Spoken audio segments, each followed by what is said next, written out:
अरे कैसन टंगरिया फेंकत चलत ही रे। अब का बताए, कुछ बतावे के मन ना करत है।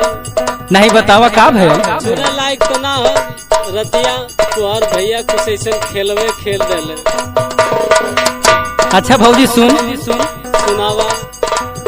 रोजे काटा तारू दूध के मलाइया ना, रोजे काटा तारू दूध के मलाइया ना, रतिया खेलत रहलू, रतिया खेलत रहलू भैया संकलैया ना।